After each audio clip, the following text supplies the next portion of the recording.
So can you bring your lists and come back and share them now?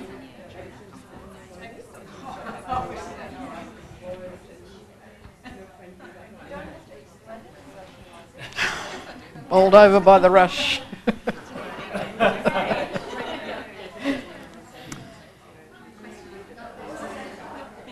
Okay, is there a group that would like to begin the process of sharing? Financial security.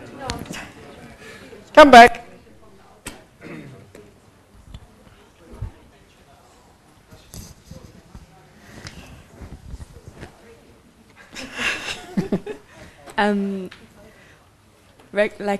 See, being seen as who you are, like being really having genuine listening and attention of people. Okay. So that kind of being validated is or acknowledged as having being unique, being themselves. What is it? No, just having actually care, like authentic interest of and care of the people that are in your environment. I guess. How many people would like some of that? Yeah. Cool. What else in this group? What other things did you think that the people in your world would like? So, in observing other people, like all the normal assumptions and judgments come to mind. Yep. Like you just want your mortgage paid off and financial security, and you want to be loved, or you want someone to love, and just. Do you put those in the same box? They're all a bit trite, like they can reel them off pretty quickly. Mm-hmm. Whereas myself, however, behind that tough exterior. Sorry. Behind that tough exterior of mine, yeah. Well, because I own that. That's in. I mean, the task was to think about looking at other people and what do you think they want. Like that to me is a pretty judgmental thing to do, because how do you know just by looking at them? And so all you can do is call up these sort of things. And I've done a fair bit of that. But then we didn't actually complete the task in our group. But so the things that we ourselves want are freedom in body and mind, but also lifestyle. And then freedom to do something, or freedom from something? Freedom to choose, freedom to be able to move in the way that we want to move, freedom to live and express in the way that we want to, and ultimately to have that freedom in a world where that sort of freedom prevails, so that it extends out. It's not just an isolated, selfish thing. What else have we got? Discovering, and peace and harmony. That's all we got to. Excellent. We didn't get to talking about what we want for ourselves, but probably they're all here. Could be. A sense of time and peace, confidence, health and well-being, self-nurturing, and to have fun. That's pretty important.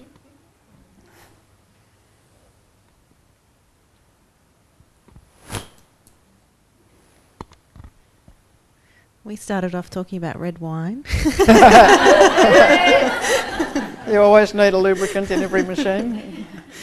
But then we started talking about the concept of happiness and what makes people happy, and whether it's things that we achieve or materialistic things.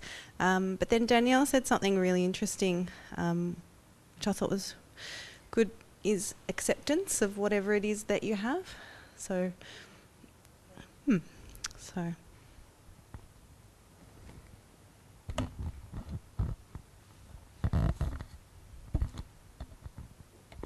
Some more eloquent person.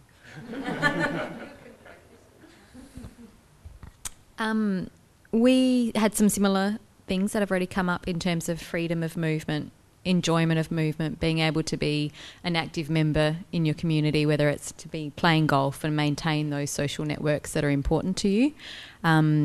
Physical and mental well-being were also spoken about.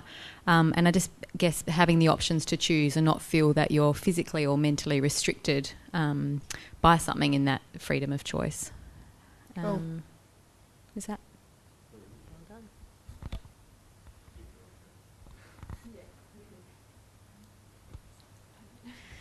Okay. So we had a sense of adventure and the ability to explore things, creativity, having a balance in life, sort of work-life balance, a sense of being fulfilled and feeling fulfillment, passion, to be able to do what you love, peace, happiness, contentment, which we've had before, health, being present and feeling comfortable in yourself, and a sense of progressing or developing and sort of not being stagnant. Cool.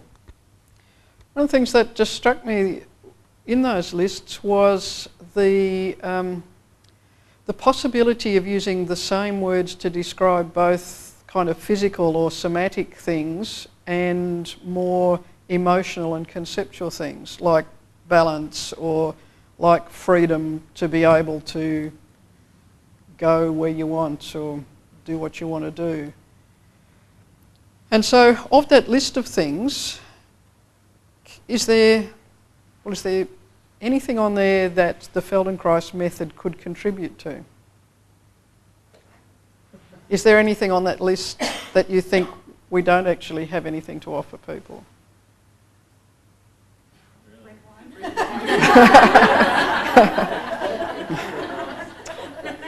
wine. Not amongst the Fel designer.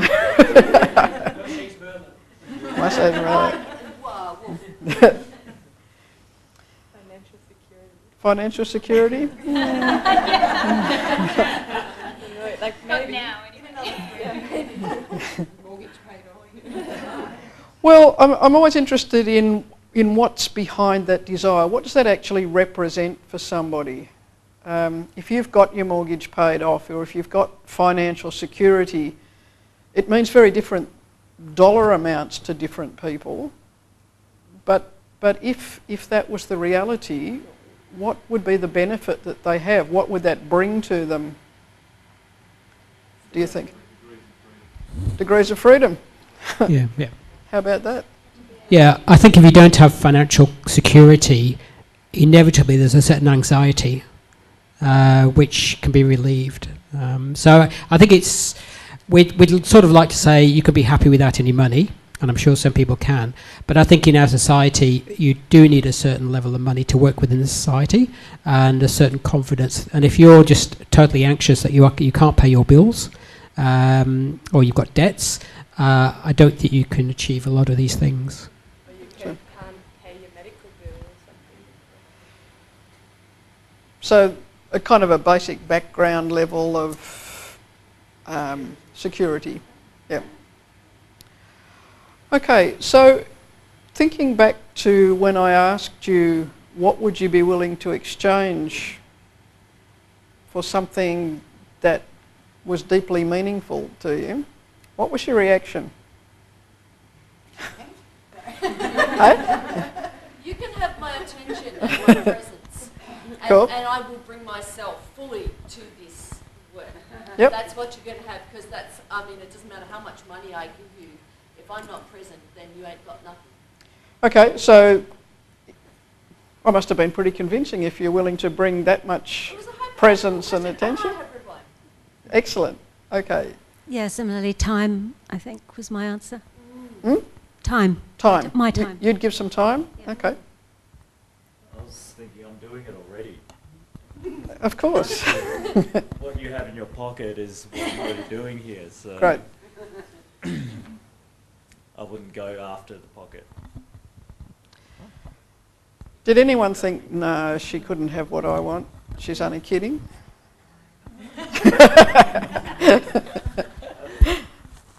Okay.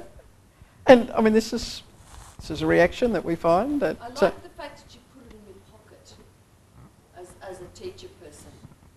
It's like, it's in the pocket, it's here, I'm keeping it safe for you till you're ready to take it away, kind of thing. Yep.